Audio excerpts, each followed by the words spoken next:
So the structure, the discipline. Correct, absolutely. Yes. The focus.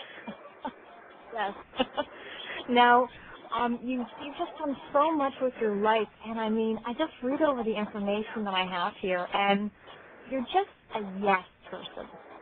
It looks like you just say yes to everything and say, how can I do this, and how can I make this work? And That's pretty much true. It really is. Yeah, I'm reading through it, I'm like, well, you said yes to probably every opportunity that came your way, and you probably thought just, how can I do this? I don't know, just kind of, how can I do this?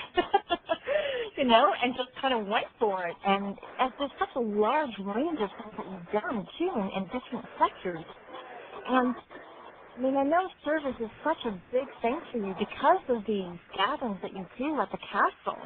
It really seems like this is you giving back to, different generations and saying, hey, this is what I've done, and here, you can do this too. I've heard so many success stories from amazing people that have come out of the castle extravaganza. Correct. The youngest that has gone to the castle seminar is 14. The oldest is 77. And I just got an email from one of my trained mentees. He's 73 years old. He's a doctor in Chicago, and he said that do you have any other working mentees that are older than myself? And I emailed him back, no, Bernie, you're still the oldest, still working that I know of. We've had Harvard-educated doctors, we've had chiropractors, we've had real estate salesmen, we've had insurance salesmen, we've had teachers. You name it, and we've had it. But the common denominator is they all decided they weren't happy with where they were in their life. Yep. Once you made that decision, and you decide I'm going to do whatever it takes as long as it's moral, ethical, and legal. Yep. And then just do it, like the Nike thing. Just do it. And you're going to make mistakes. You're going to fall. You're going to fall in the face a number of times, but just pick yourself up and keep moving forward. That's the most important thing. Even if it's slow, as long as you're making progress, and that's what we look for. And the book, my second edition of Your First 100 Million, which just came out late last year, gives you a guideline, a step-by-step formula of how to do it with no money. Because when I did it, I had no money. I started with $820, and I built up a $450 million empire in 8 years, which by the billionaire.com guys doesn't sound like a lot of money, but it's still pretty good considering it wasn't internet stuff. And I just stayed focused, and I didn't waver no matter what. And I worked long hours, and that's one of the other keys is long, hard work. And people who think they can do it in 5 hours a week or 20 hours a week, it's just not the case. All the successful people that I've had the privilege of working with all work long hours. They work hard and they play hard. When they do take time off, they enjoy themselves, and that's what I try to do. That's wonderful. Now, can you share a little bit about what the Quantum Leap Advantage is? Sure. It's Donald Trump and Bill Gates, and for the older generation that's listening, Ross Perot and Richard Branson and successful people that you read about all the time, all have 5 or 6 things in common. And when I started out with $820 and nothing, a wife that just had our first son, and a leased fax machine and a phone, I knew that I had to compete against people that had money. So I decided that the best way to form a track record that I didn't have was to surround myself with people that had a track record. So I came up with a term which is common now called a dream team. And so I convinced 5 or 6 people that were very, very successful that I could sell on my dream to be part of my dream team, my first board of directors. And I had some, and there's a lot of people out there recently retired, retired from now big 4 accounting firms, and that day it was big 8 accounting firms, people that retired from big law firms, people that have retired from business that, want to do something else with their life. And you offer them part of your dream. You offer them equity in your deal. You offer them 2, 3, 4, 5% to help mentor you. The next thing you do is you recruit accountants and lawyers that have on a success fee basis. In other words, because you don't have money, you can't afford to pay those people big money to begin with.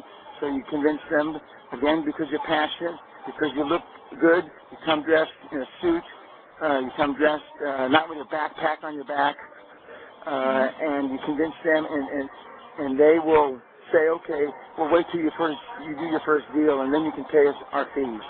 So the next thing you do is you have to get in something that you love. I mean, if you don't love it, don't do it.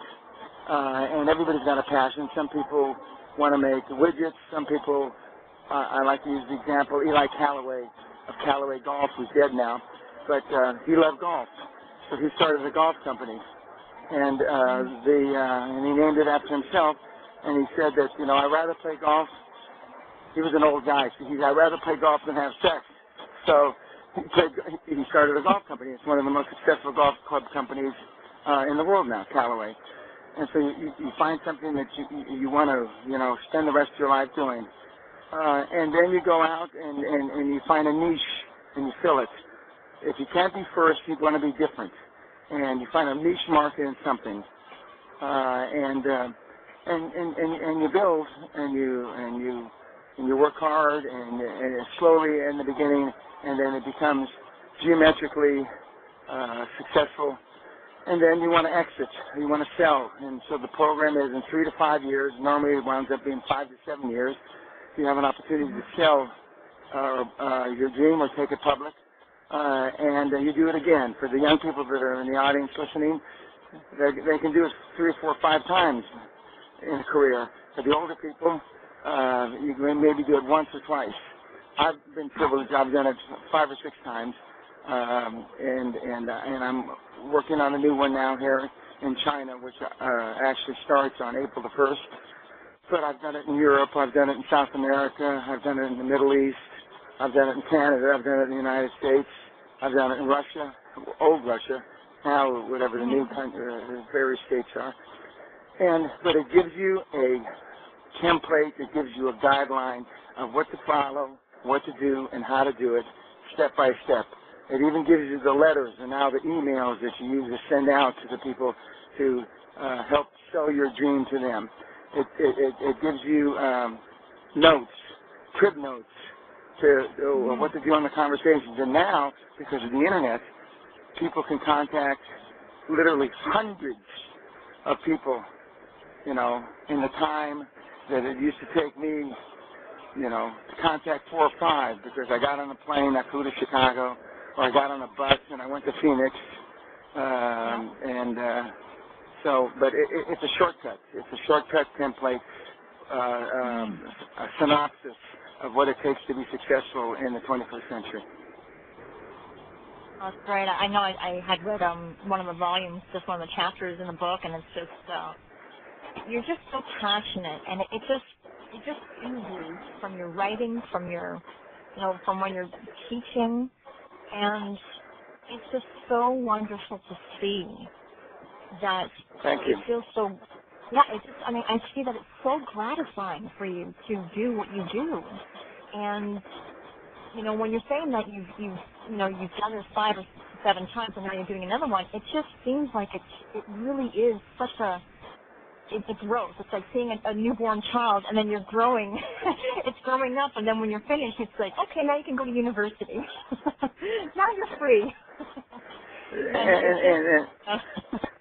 Go ahead. I was going to say, I retired in 1984 at age 39 the first time when I took my company public, and I made quite a bit of money. And I stayed retired about 2 years. And I've tried to retire 3 times now in the last 20 years, 25 years.